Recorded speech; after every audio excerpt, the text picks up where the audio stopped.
সম্মানিত দর্শক বন্ধুরা, আসসালামু আলাইকুম। দূর দূরান্তে দেশ অথবা দেশের বাইরে থেকে ঠিক এই মুহূর্তে যে যেখান থেকে আমাকে দেখছেন, আমি আপন আর যে আপন জীবনের গল্পের নতুন একটি এপিসোডে আপনাকে বরাবরের মতো স্বাগত জানাচ্ছি। দর্শক বন্ধুরা, শকুন পাখি খুব খেয়াল করে দেখবেন যে শকুন যত উপরেই উড়ুক না কেন তার নজর কিন্তু সবসময় নিচের দিকে থাকে। ঠিক তেমনি আমাদের এই সমাজে এমন কিছু মানুষ আছে যাদেরকে আল্লাহ যতই অর্থ সম্পদ আর আভিজাত্য দেখ না কেন, সেই মানুষগুলোর নজর সবসময় পায়ের দিকে থাকে। দর্শক শ্রোতা, ওয়াসিমের জীবনের বাস্তব গল্পটা শুরু থেকে শেষ পর্যন্ত পড়ার পর আমার এই কথাগুলো ভীষণ মনে পড়লো। বিশ্বাস করেন, ওয়াসিমের জীবনের এই গল্পটা প্রমাণ করে দিয়েছি পৃথিবীতে মানুষ মানুষের জন্য এই কথাটা সব জায়গায় সত্য নয়।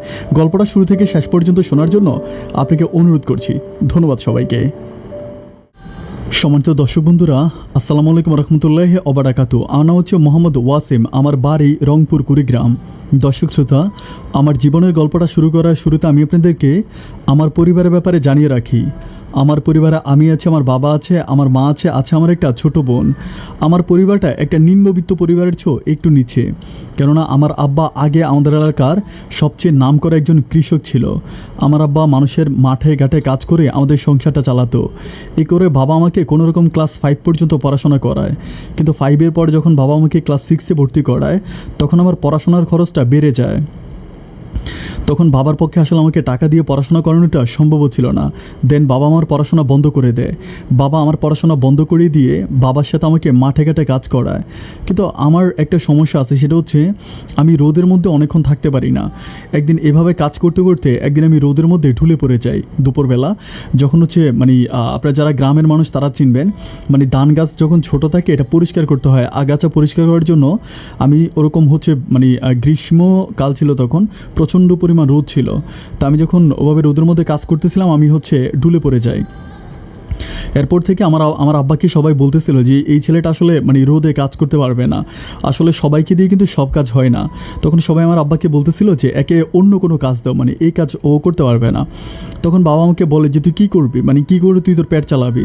তাই আমি বললাম যে আমি তো আসলে রোদে কাজ করতে পারি না, তাহলে আমাকে এভাবে অন্য কোনো কাজ করা যায় কিনা, ওরকম কোনো কাজ খুঁজে দাও। কিন্তু রোদে ছাড়া আসলে গ্রামে যত কাজই করি না কেন সব কাজই রোদের মধ্যেই করতে হয়। এভাবে যেতে যেতে একদিন আমাদের এলাকাতে মাহফিল হয়। যারা মাহফিল বুঝেন, গ্রামে যেরকম হচ্ছে প্রতিটা শীতকালে মাহফিল হয়, এরকম মাহফিলের সময় অনেকেই দোকান দেয়। মাহফিলের সময় কী হয়, যেখানে প্যান্ডেল করা হয়, যেখানে ওয়াজ করা হয়, ওয়াজের পাশে হচ্ছে একটা ছোটো বাজারের মতো হয়ে যায়। এখানে অনেক রকম দোকান থাকে, যেমন হচ্ছে জিলাপি, তারপর হচ্ছে বিভিন্ন রকমের মজার মজার খাবার বিক্রি করে। তো যখন আমাদের এলাকায় মাহফিল শুরু হলো তখন আমি আমার বাবাকে বললাম যে বাবা, আমারে কয়টা টাকা দাও, আমি মাহফিলে কিছু বিক্রি করব। বাবা আমাকে বললো যে আমার কাছে খুব বেশি টাকা নাই। তো বাবা আমাকে যথারীতি 150 টাকা দেয়, 150 টাকা। তো 150 টাকা দিয়ে আমি কী করে চানাচুর কিনি, তারপর হচ্ছে টমেটো, দেন পেঁয়াজ, এরকম হচ্ছে কাঁচামরিচ, এগুলো কিনে আমি চানাচুর বানায় বিক্রি করি। তো চানাচুর বানায় বিক্রি করে বাবা আমাকে 150 টাকা দেয়, বাট আমি চানাচুর বিক্রি করে প্রায় আমার 800 টাকার মতো হয়। আমি টোটাল 800 টাকা চানাচুর বিক্রি করি। তো এর পরের দিন যখন মাহফিল শেষ হওয়ার পরে আমি আমার বাবাকে বললাম যে বাবা, 150 টাকার তুমি আমার পুঁজি দিছিলা, কিন্তু দেখো আমি 800 টাকা বিক্রি করছি। তখন আমার মা ওই সময় আমার বাবাকে বলতেছিল, তাহলে একটা কাজ করো না, যেখানে হচ্ছে মাহফিলের সময়ও যেখানে বসছিল এখানে ওকে একটা ওইখানে সবসময় বসে কিছু একটা বিক্রি করুক। আমাদের এটা হচ্ছে একটা মোড়, দুই পাশে 2টা গ্রাম আছে, এ পাশে আরেকটা গ্রাম, 3টা গ্রামের একটা মোড় এটা। তো তখন বাবা আমাকে বলে যে ঠিক আছে, তাহলে তুই এখানে একটা সবসময় এটা বিক্রি কর। তো এরপর থেকে আমার যে 800 টাকা হয়েছে, বাবা আমার কাছ থেকে ওই টাকাটা নেয় নাই। ওই টাকা দিয়ে আমি কী করি, ওখানে হচ্ছে ছোট্ট একটা চৌকির মতো বানাই, একটা চৌকি নিয়ে ওখানে বসাই। আর জায়গাটাও কিন্তু আমার ছিল না, আরেকজনের ছিল। তো চৌকির উপরে হচ্ছে বিভিন্ন রকমের চিপস, তারপর চকলেট, চানাচুর, এগুলো হচ্ছে সাজায়া আমি ওখানে বিক্রি করি। তো আমার ব্যবসাটা ছিল এরকম যে বিক্রি করে আমি প্রতিদিন সকালবেলা নিয়ে যাই, দুপুরবেলা আবার এগুলো হচ্ছে ব্যাগের মধ্যে ঢুকে বাড়িতে নিয়ে আসি, আবার বিকেলে নিয়ে যাই, রাতে আবার নিয়ে আসি। এভাবে কিছুদিন যাওয়ার পরে আমাকে হচ্ছে আমার আব্বা বলতেছিল যে তুই একটা কাজ কর, ওখানে তুই একটা ইয়ের মতো বানা, একটা ছোটো ঘর বানা। তো ছোটো ঘর বানালে দেখা গেলো তুই যদি ঘরটাতে তালা মারিয়ে রাখিস তাহলে আর তোকে প্রতিদিনে মালগুলো নিয়ে যাতায়াত করতে হবে না। বাবার কথা মতো আমি কী করি, চৌকির উপরে একটা ছোটো ঘর বানাই। কিন্তু ঘরটা বানানোর পরেই প্রবলেম হয়ে যায়। প্রবলেম হয় বলতে, এই জায়গাটা যার, তিনি আমাকে ওখান থেকে উঠাই দেয়। উনি বলে যে তুই আমার জায়গার উপরে দোকান দিয়ে দিছিস।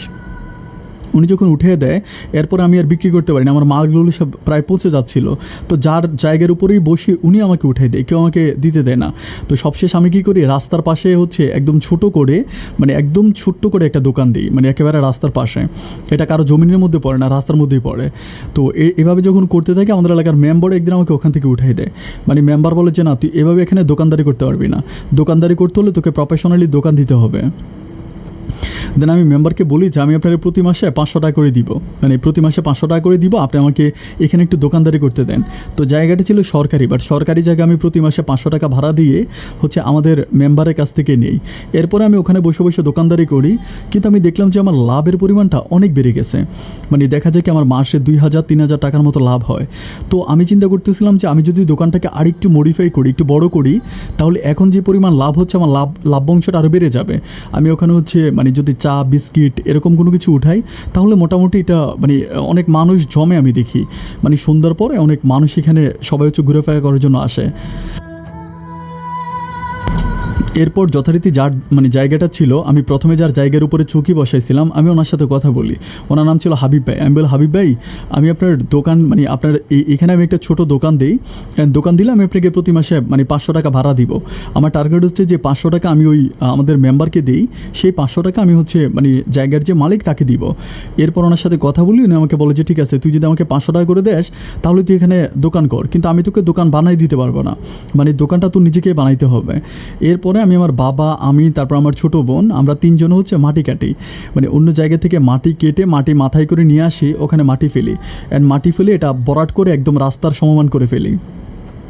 সবশেষ ওখানে আমি মানে বাঁশ কাঠ দিয়ে খুব ছোট্ট করে একটা টং দোকান বানাই। টঙের দোকান আপনারা হয়তো অনেকেই চিনেন না, মানে টঙের দোকান হচ্ছে নিচে চৌকির মতো বিছানো থাকবে, এটা হচ্ছে একটা ঘরের মতো হবে, কিন্তু নিচে একটা চৌকি বিছানো থাকবে 4টা খুঁটির উপরে। তো ওই টঙের দোকানটা করতেছিলাম, মোটামুটি আমার সব কিছু মিলে আমার দিনগুলো অনেক ভালোই কাটতেছিল, ইনকামও হচ্ছে, ভালো টাকা ইনকামও হচ্ছে, তারপর দোকানও চলতেছে। বাট আমি একটা সময় অনেক ভালো টাকা উপার্জন করতে শুরু করি। পরে আমি আমার বাবাকে বলি, এতে বাবার অবস্থাটা একটু মোটামুটি উইক হয়ে যায়, বাবা আগের মতো আর ওভাবে কাজ করতে পারে না। আচ্ছা, একটা ব্যাপার বলে রাখি, আমি এর মাঝে কিন্তু চা বিস্কিট তারপরে হচ্ছে আবার ওখানে একটা টেলিভিশন নিয়ে আসি, অ্যান্ড ঘরটাকে অনেক সুন্দর করে ফেলি, মানে চারপাশে কাঠ দিয়ে অনেক সুন্দর করি, অ্যান্ড উপরে টিন দিয়ে দিই, এবং অনেক সুন্দর করে একটা তালার সিস্টেমও করে দিই। এরপরে যথারীতি আমি আমার বাবাকে বলি যে বাবা, তোমার আর বাইরে কাজ করার দরকার নেই, যেহেতু আমার এখানে ভালো প্রফিট হচ্ছে, তাহলে আমি দোকান চালাই আর তুমি কাজ টাজ করো না। এরপর থেকে আমার বাবাকে আমি কাজ করানো বন্ধ করাই দিই। এইভাবে যেতে যেতে প্রায় 2-3 বছরের মতো কেটে যায়, অ্যান্ড এই 2-3 বছরে আমাদের এলাকাতেই মানে যত মানুষ আছে সবার কাছে আমার এই দোকানটা অনেক বেশি পরিচিত হয়ে যায়। দেখা যায় এমনও মাস যায় যে আমি প্রতি মাসে 20,000-22,000 টাকা এই দোকান করে উপার্জন করি, যেটা আসলে আমি কখনো স্বপ্নেও চিন্তা করি না। আমার টার্গেট ছিল 5,000 টাকা। আমি চিন্তা করতাম মাসে যদি 5,000 টাকা ইনকাম করতে পারি তাহলে আমার জন্য অনেক বড় পাওয়া, কিন্তু আমি দেখতেছি যে দোকান থেকে মাসে আমার 20,000-22,000 টাকা উপার্জন হয়। এভাবে যেতে যেতে একটা পর্যায়ে আমি মানে তখন আমি মোটামুটি অনেক বড় হয়ে যাই। বড় হয়ে যাওয়ার পরে বিভিন্ন রকমের এদিক সেদিক অনেক রকমের কোম্পানি আসে, যেমন প্রাণের একটা কোম্পানি আসে, মানে প্রাণ কোম্পানি এসে মানে আমাকে মাল দিয়ে যায় প্রতিদিন, প্রাণের চকলেট, তারপর সুইংগাম, তারপর হচ্ছে ললিপপ, এই জিনিসগুলো দেয়। তো প্রাণের একটা এসআরের সাথে একদিন আমি কথা বললাম যে ভাই, মানে আমি যদি আপনার মালগুলো আইনা আমি যদি অন্য কোথাও বিক্রি করি তাহলে কি আপনার কোনো সমস্যা হবে? মানে আমাদের গ্রামের ভিতরে আরও দোকান ছিল, মানে গ্রামের ভিতরে অনেক ছোট ছোট দোকান আছে। তো আমি বললাম আমি যদি গ্রামের ভিতরের ছোট ছোট দোকানগুলোতে এটা সাপ্লাই করি তাহলে কি আপনার কোনো প্রবলেম হবে? উনি আমাকে বলে যে না, আমার কিসের প্রবলেম হবে, আপনি যদি আমার কাছ থেকে নিয়ে যান, আপনি আমার কাছ থেকে পাইকারি দরে নিয়ে ওইখানে খুচরাতে বিক্রি করেন। আমার খুব মনে আছে ওনার কাছ থেকে তখন আমি হচ্ছে মিস্টার ম্যাঙ্গো একটা চকলেট ছিল, এটা হয়তো এখনও আছে, মানে একটা টাকলু লোক এটার অ্যাড দিত। তো ওই মিস্টার ম্যাঙ্গো আমি কী করি, অনেকগুলো বয়ম ওনার কাছ থেকে নিই, মানে প্লাস্টিকের যে বয়মগুলো হয় না, এগুলা প্রায় হচ্ছে 1 থেকে 150টার মতো বয়ম নেই। তো আমি ওনার কাছ থেকে 215 টাকা করে বয়মগুলো কিনি, অ্যান্ড আমি বয়মগুলো বাইরে বিক্রি করি 280 টাকা 300 টাকা এরকম করে বিক্রি করি। বাট আমি দেখলাম যে দোকানদারি করে আমার যেই পরিমাণ প্রফিট হয়, এইটা করে আমার প্রফিট আরও অনেক বেশি। এভাবে আমি আরও 1 বছর মতো ওনার কাছ থেকে মালামাল নিয়ে বিক্রি করি। তখন ওই দোকানদার যিনি আমাকে এসআরে মাল দিত আর কি, ওই এসআর আমাকে বলতেছে, ভাই আপনি তো প্রতিদিন অনেক পরিমাণ মাল নেন, আপনি একটা কাজ করেন, আপনি চকলেট তারপরে সুইংগাম চানাচুরের একটা ডিলারশিপ নিয়ে আনেন। আমি বললাম ভাই ডিলারশিপ কি, আমি তো জানি না। তুমি বলে ডিলার হচ্ছে এরকম যে কোম্পানি সরাসরি আপনার গোডাউনে মাল পাঠাবে, অ্যান্ড আপনি গাড়ি করে এটা আপনার পুরো এলাকাতে আপনি সাপ্লাই করবেন। তখন আমি চিন্তা করলাম যে এটা তো অনেক ভালো, কিন্তু উনি আমাকে বলে যে এটা করার জন্য আপনাকে কোম্পানিকে কিছু অ্যাডভান্স টাকা দিতে হবে, দেন আপনি একটা গাড়ি কিনতে হবে, একটা ড্রাইভার রাখতে হবে, অ্যান্ড আপনার একটা গোডাউন লাগবে। তো আমি চিন্তা করলাম যে এত কিছু করার জন্য যে পরিমাণ টাকা দরকার সেই পরিমাণ টাকা তো আমার হাতে নাই। এমনকি বললাম যে ভাই আমি যদি কোনোভাবেই অন্য কোনো সিস্টেমে করি তাহলে হবে কি না। উনি আমাকে বলে যে না এটাই সিস্টেম। তখন উনি আমাকে এটাও বলে যে আমি কিন্তু তখন আপনার আন্ডারে কাজ করব। আমি বললাম যে আপনি আমার আন্ডারে কীভাবে কাজ করবেন। উনি আমাকে বলে যে আমি প্রতিদিন পুরো এলাকাতে গিয়ে অর্ডার নিয়ে আসবো। আমি একটা মেনু বুক নিয়ে প্রতিটা এলাকাতে গিয়ে অর্ডার নিয়ে আসবো, অ্যান্ড অর্ডারটা সামারি করে আমি আপনাকে দিয়ে দিব। পরে আপনি আপনার ড্রাইভার আর ডেলিভারি ম্যান দিয়ে পরের দিন মাল পাঠাবেন। আমি এর পরের দিন আরেকটা এলাকাতে যাব, আরেকটা অর্ডার কিনে আনবো। মানে আপনার কোনো ঝামেলা নাই, আপনি শুধু আপনার আমি যে মেনুটা কেটে আনবো ওই মেনুটা দিয়ে ড্রাইভারকে আর হেল্পারকে আপনি মাঠে পাঠিয়ে দিবেন, মানে ড্রাইভারকে আর ডেলিভারি ম্যানকে। আমি চিন্তা করলাম যে ব্যবসা তো অনেক ভালো, আমাকে মানুষের কাছে গিয়ে মানে চকলেট লাগবে কিনা, চানাচুর লাগবে কিনা এটা আর বলতে হবে না। মানে আমার যিনি এসআর আছে উনি চারদিক থেকে অর্ডার কিনে আমাকে শুধু রিসিপ্টগুলো দিবে, অ্যান্ড এই রিসিপ্টগুলো দিয়ে আমি ডেলিভারি দেবো। এটা ভালো কাজ। এবং আমি দেখলাম উনি আমাকে ক্যালকুলেশনে যে পরিমাণ হিসাব বুঝাইলো। আমি কিন্তু ক্লাস 5 পর্যন্ত পড়াশোনা করছি, বাট আমি হিসাবে কিন্তু অনেক পাক্কা। উনি আমাকে সুন্দর করে বুঝিয়ে দিল যে এইভাবে আপনার প্রফিট হবে। পরে আমি চিন্তা করলাম যে যাই হোক এই ব্যবসাটা আমার প্রচুর পরিমাণ ভালো লেগেছে। আমি আমার বাবার সাথে এই ব্যাপারটা নিয়ে কথা বলি যে বাবা এরকম, বাট আমার বাবা বলতেছিল যে একটা টেম্পো কিনতে হবে, বাট একটা টেম্পো কিনা, একটা গোডাউন দেওয়া, এটা অনেক টাকার পুঁজি, আবার কোম্পানিকে টাকা দেওয়া, এত টাকা আসলে মানে কোনোভাবেই সম্ভব না। পরে আমি বলি যে আমি সমিতি থেকে অ্যাটলিস্ট টাকা উঠাই, অ্যান্ড সমিতি থেকে আমি তখন 2 লাখ টাকা উঠাই। 2 লাখ টাকা দিয়ে আসলে মানে গাড়ি কিনে তারপর আবার এভাবে করে আমার আসলে সম্ভব ছিল না। দেন আমাদের এলাকার যিনি মেম্বার ছিল, আমি যে মেম্বারের কাছ থেকে প্রথমে 500 টাকা ভাড়া দিয়ে দোকান নিতাম, ওই মেম্বারে কিন্তু আবার পজিশন অনেক ভালো আছে। ওনার 2টা ছেলে সৌদি আরবে থাকে, টাকা পয়সা ওনার কাছে মোটামুটি অনেক ভালো। তখন আমি ওনাকে বলি যে কাকু আপনি একটা কাজ করেন, আপনি প্রাণের ডিলারশিপটা নিয়ে যান, অ্যান্ড আমি মালগুলো সাপ্লাই করব। আমি মানে প্রতি মাসে যে প্রফিট হবে এটা থেকে অর্ধেক টাকা আমি আপনাকে দিব, অর্ধেক টাকা আমি নিব। পরে আমাকে বলতেছে যে না আমি এগুলো করবো না, তোর যদি লাগে আমি তোরে টাকা দিব, কিন্তু তুই আমারে মাসে লাখে কত করে দিবি। আমি বললাম ঠিক আছে, আপনি আমাকে যদি 1 লাখ টাকা দেন আমি আপনাকে বছরে 20,000 টাকা দিব। এই কথা বলার পরে উনি রাজি হয়ে গেল। সাথে সাথে উনি আমাকে 8 লাখ টাকা দিল। 8 লাখ টাকা দিল। 8 লাখ টাকা দেওয়ার পরে আমি ওনাকে বললাম যে ঠিক আছে আমি আপনাকে 8 লাখ টাকায় প্রতি লাখে 20,000 করে আমি আপনাকে প্রতি মানে 1 বছরে দিব। এইভাবে কন্ট্রাক্ট করার পর থেকে ওনার কাছ থেকে 8 লাখ টাকা নেই, অ্যান্ড সমিতি থেকে আরও 2 লাখ, টোটাল 10 লাখ। 10 লাখ টাকা দিয়ে আমি আমার ব্যবসা স্টার্ট করি। আমি একটা গোডাউন বানাই, একটা ড্রাইভার রাখি, একটা টেম্পু কিনি, পুরান একটা টেম্পু, দেন একটা ডেলিভারি ম্যান রাখি। আপনারা হয়তো অনেকেই বিশ্বাস করবেন না, আমি যখন ব্যবসাটা শুরু করি 8 মাসের মাথায় আমি প্রায় 12 লাখ টাকার মতো ইনকাম করে ফেলি। এটা আমার জন্য অনেক বড় পাওয়া, যেটা আসলে বিশ্বাস করার মতো না। এরপরে আস্তে ওয়ান আফটার করতে করতে আমাদের ওই মোড়ের ভিতরে যতগুলো দোকান আছে সবগুলো দোকান আমি নিজে দিই। প্রায় আমি ওখানে লন্ড্রি করি, তারপরে সেলুন করি, দেন একটা কাপড়ের দোকান দিই, তারপর আমার নিজস্ব দোকান আছে। এবং যেই জায়গার উপরে আমার প্রথমে টং দোকানটা ছিল, একটা পর্যায়ে আমি নিজের টাকায় ওই পুরো জায়গাটাই কিনে নেই। সবশেষ আমি আমাদের এলাকার মোটামুটি নাম করা একজন ব্যবসায়িক হয়ে যাই। এরপর থেকে আমি আমাদের এলাকাতে অনেক সম্মানিত ব্যক্তি, যেখানে মাহফিল হবে, যেখানে কোনো অনুষ্ঠান হবে, কখনো ব্রিজ ভেঙে যাবে, কেউ কোনো মসজিদের কোনো কাজ করবে, মানে সব কিছু মিলিয়ে মানুষ আমাকে অনেক বেশি সম্মান করে। যেখানে কোনো দরবার হয়, আমার একটা জিনিস স্পষ্ট মনে আছে, আমি না গেলে আমাদের এলাকাতে কোনো দরবার স্টার্ট হতো না। অথচ এমন হতো যে আমরাও অনেক সময় আমাদের গ্রামের চেয়ারম্যান মেম্বারদের কাছে অনেক কাজে বিচার পাই নাই। মানুষ আমাদেরকে অনেক অত্যাচার করেছে, এই বিচার আমরা কখনো মানে পাই নাই। এখন মানুষের বিচার করার জন্য আমাকে সবসময় এলাকা থেকে মানুষজন হায়ার করে নিয়ে যায়।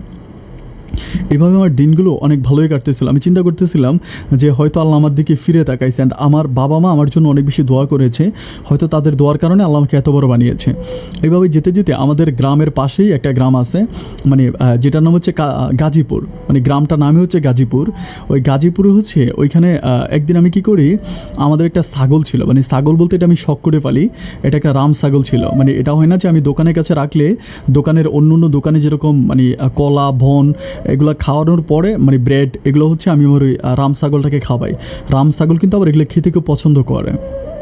যথারীতি আমি যখন আমার রাম ছাগলকে এগুলো খাওয়াচ্ছিলাম, একদিন হঠাৎ করে আমি রাম ছাগলটা পাচ্ছি না, মানে আমি এলাকাতে খুঁজতেছিলাম, ওই জন্য কোথায় চলে গেল।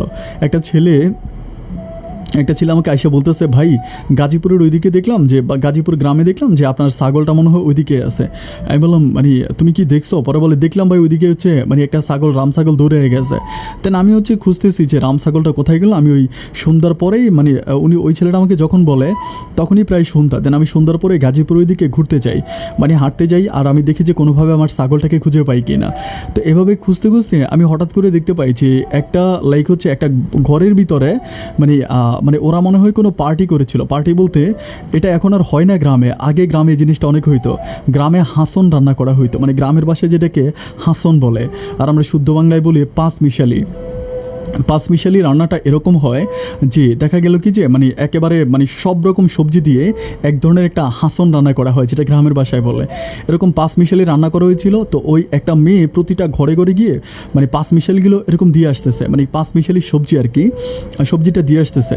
তো এরকম করে দিতে দিতে মেয়েটা মানে একটু দৌড় দিয়া আমার উপর এসে সবজিটা ফেলে দেয়। অ্যান্ড সবজিটা প্রচুর পরিমাণ গরম ছিল, আমার গায়ের মধ্যে একদম পুড়ে যাওয়ার মতো অবস্থা। আমি হাউমাউ করে চিল্লে উঠি, তখন আশেপাশ থেকে কয়েকটা বাড়ির মহিলা বেরিয়ে আসে। সবাই এসে মেয়েটাকে অনেক বকা দিতে আসছে যে তুই কি মানুষ নাকি জানোয়ার, তুই এভাবে দৌড় দিলি কেন, তুই কি দেখিস না? আমি কিন্তু তখন আমার জামার দিকে তাকিয়েছি, আমার জামাটা পুড়ে যাচ্ছে। তখন ওই গ্রামের অনেকগুলো মহিলা আমাকে চিনতে পারে। সবাই বলতেছে আরে এত আমাদের হচ্ছে অমুক জায়গা হচ্ছে ওয়াসিম। তো সবাই আমাকে বলে, আমাকে একটা ঘরের মধ্যে নিয়ে যায়। আমি তখন আমার শার্টটা খুলি, গেঞ্জিটা পরে আসি। বাট আমি বলি যে মেয়েটা আমার গায়ের মধ্যে এটা ফেলছিল সে কিন্তু ভয়ে ঘরে ঢুকে গেছে। আমি সবাইকে বলতেছিলাম যে দেখেন, যে মেয়েটা আমার গায়ের মধ্যে সবজিটা পেলেছে, আমি মেয়েটাকে একটু দেখতে চাই। কারণ হচ্ছে দেখা গেল কি যে মেয়েটা আমার উপরে হয়তো অনেক রাগ করে থাকবে, অনেক ভয় পাবে। তখন সব মহিলারা বলতে আসছে যে কী দরকার এই মেয়েকে আর দেখার জন্য, ও চলে গেছে যাক। আমি বলি না, এটা হতে পারে না, উনি হয়তো ভুল করেছে বা যাই হোক, আমি একটু মেয়েটাকে দেখতে চাই, আপনারা ডাক দেন। এরপর একটা মহিলা গিয়ে মেয়েটাকে ডাকার পরে আমি যখন আমার সামনে আসার পর আমি ওর দিকে তাকাই। বাট ডিয়ার ভিউয়ার্স, আপনারা বিশ্বাস করবেন না, মানে মনে হয় যে একটা মানুষ যেরকম খুন করলে যতটা অপরাধ বোধ হয়, মানে তার চেহারার অবস্থা যেরকম হয়ে একটু পরে ফাঁসি হয়ে যাবে, একটু পর ফাঁসির রায় মানে ফাঁসির রায় কার্যকর করা একটা আসামির চেহারা যেরকম হয়, মেয়ের চেহারাটা তার চেয়েও আরও বেশি খারাপ হয়ে গেছে। মানে এমনভাবে আমার দিকে তাকায় আছে যে পারতেছেন আমার পায়ে ধরে যাবে। আমি তখন তাকে বলি, আপনি তো ভয় পাইতেছেন কেন, কী নাম আপনার? তখন আমাকে বলতেছে যে আমার নাম ইপ্তি। আমি বলি বাহ, ইপ্তি নাম তো অনেক বেশি সুন্দর, কোথায় থাকেন? তো বলে আমরা ঢাকাতে থাকি। আমি বললাম যে, পরে আরেকটা মহিলাকে বলতেছি যে ঢাকাতেরা কে থাকে? তখন ওই মহিলাটা কিছু বলার আগে মেয়েটা আমাকে বলে, আপনি আমার কথা আমাকে জিজ্ঞেস করেন, অন্যকে কেন জিজ্ঞেস করতেছেন? তখন আমি বললাম ও আচ্ছা ঠিক আছে ফাইন, তো ঢাকাতে আপনারা কী করেন? বলে যে ঢাকাতে আমি পড়াশোনা করি। বললাম যে কিসে পড়েন? বলে যে ক্লাস 9-এ পড়ি। আমি বললাম মাশাআল্লাহ, তো ক্লাস 9-এ পড়েন, আপনি তো অনেক বড় হয়ে গেছেন। যা কথাবার্তা বলার পরে মেয়ের এইভাবে কথাবার্তা অনেকক্ষণ বললাম। বলার পর একটা মহিলা আমাকে বলতেছে যে পাশের বাড়ি দেখাই দেয় যে এই বাড়িতে মেয়েটা আসছে, ওরা হচ্ছে ঢাকাতে থাকে, এখানে আসছে। এভাবে কথাবার্তা বলার পর আমি তখন কী করে চলে আসি। অ্যান্ড চলে আসার পরে আমার কেন জানি মেয়েটার প্রতি একটা মায়া জন্মে যায়। মানে মায়া জন্মে যায় বলতে কি, আমার কেন জানি তাকে এত বেশি ভালো লেগে যায়, আমি আসলে এটা বলে বুঝাতে পারবো না। আমি যখন হচ্ছে আমার দোকানে চলে আসি, এর পরের দিন মেয়েটা আরও 2টা ছোটো ছোটো পিচ্চি বাচ্চা কিনে আমাদের দোকানে আসে। আমার দোকানটা কিন্তু তখন হচ্ছে আমি ওই আমার হচ্ছে টঙের দোকানে বসি না, আমি আমার পাশেই হচ্ছে একটা ফার্নিচারের দোকান দিয়েছিলাম, ওই ফার্নিচারের দোকানে আমি বসে আছি। আমি দেখলাম 2-3টা পিচ্চি বাচ্চাকে নিয়ে মেয়েটা হচ্ছে আমাদের এখানে আসছে দোকানে। আসার পর আমি সামনে গেলাম, সামনে গিয়ে তাকে জিজ্ঞেস করলাম যে কেমন আছেন আপনি, আমাকে চিনতে পারছেন? তো বলে হ্যাঁ চিনছি, আপনি কালকে হচ্ছে আমি আপনার গায়ে তরকারি ঢেলে দিয়েছিলাম না? তো আমি হাসতে হাসতে বলি যে আপনি দোকানে আসেন, আপনার সাথে কথা বলি। তো আমি এটাকে আমার ফার্নিচার দোকানে নিয়ে আসি, ফার্নিচার দোকানে এনে তাকে জিজ্ঞেস করি আপনারা ঢাকাতে কী করেন? তো মেয়ে বলে যে মেয়ের বাবা নাকি ঢাকাতে অনেক বড় ব্যবসায়িক, ওরা অনেক বড় ব্যবসা করে এরকম। তো আমি বললাম আপনাদের পরিবারে কে কে আছে? তো বলি কেউ নেই, আমি আছি আর আমার মা আছে, আর আমার আব্বা আছে, কিন্তু আমার আব্বা আমাদের সাথে অতটা না, কিন্তু আব্বা অনেক বড় ব্যবসায়িক। ওকে, এটা বললো।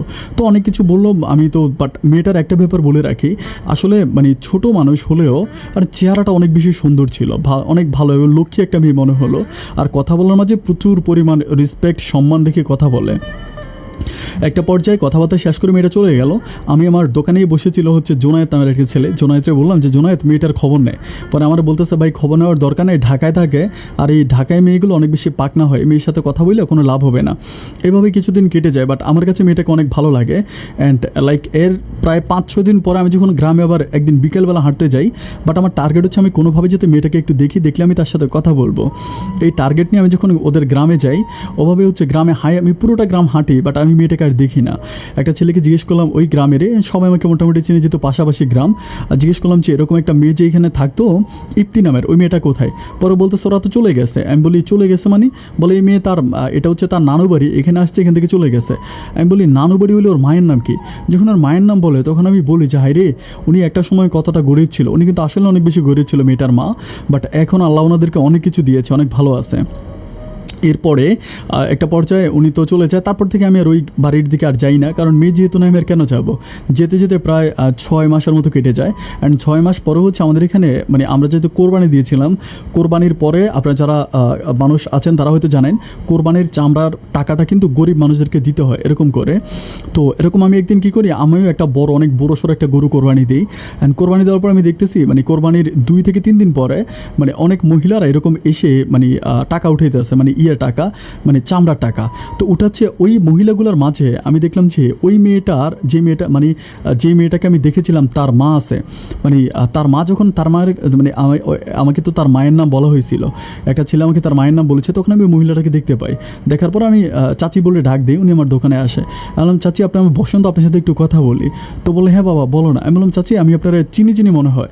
তো বলতেছে চিনি মানে আমার তো তুমি আর আমরা তো একই গ্রামের মানুষ, এদিকে আমাকে চিনে না কে? আমি বলি আপনি কি ঢাকাতে থাকেন নাকি? পরে বলে হ্যাঁ আমি তো ঢাকাতেই থাকি। আমি আপনার মেয়ে আছে না একটা ইপ্তি? বলে হ্যাঁ আমার তো একটা মেয়ে আছে ইপ্তি। আমি বললাম ইপ্তি কী করে? বলে যে পড়াশোনা করে। তাই আমি বললাম যে আপনি হাইটে হাইটে কী করতেছেন? পরে উনি বলতেছে যে বাবা আমি ওই মানে চামড়ার টাকা উঠাচ্ছি। তো আমি একটু মানে অবাক হয়ে গেলাম যে চামড়ার টাকা উঠাচ্ছেন মানে? আমি বললাম যে আপনি চামড়ার টাকা কেন উঠাচ্ছেন, মানে চামড়ার টাকা দিয়ে আপনি কী করবেন? তো বলে বাবারে চামড়ার টাকা যদি আমি তো প্রতি বছরে চামড়ার টাকা উঠাই, তুমি হয়তো মানে খেয়াল করো না, আমি প্রতি বছরে আমি চামড়ার টাকা উঠাই। তো এইভাবে হচ্ছে দোকানে এসে উঠাই না, আগে হচ্ছে বাড়িতেই উঠাইতাম, বাট এখন দেখতেছি বাড়িতে মানুষজন টাকা ওভাবে দেয় না, এর জন্য দোকান থেকে উঠাচ্ছি। পরে আমি খুব অবাক হয়ে গেলাম, কারণ ওনার মেয়ে তো আমাকে বলেছিল যে ওনার স্বামী নাকি অনেক বড় ব্যবসা করে, ঢাকাতে অনেক বড় ব্যবসা করে, তাহলে উনি কেন চামড়ার টাকা উঠাবে? তো আমি একটু কৌতূহলবশত জিজ্ঞেস করেছি চাচি আপনার চামড়ার টাকা উঠাচ্ছেন কেন, কারণটা কি? তখন আমাকে বলতেছে তো চামড়ার টাকা না উঠলে আমি খাবো কি? আমি বলি আপনার জামাই এত বড় ব্যবসায়িক, আপনার চামড়ার টাকা উঠে খাইতে হবে মানে কি?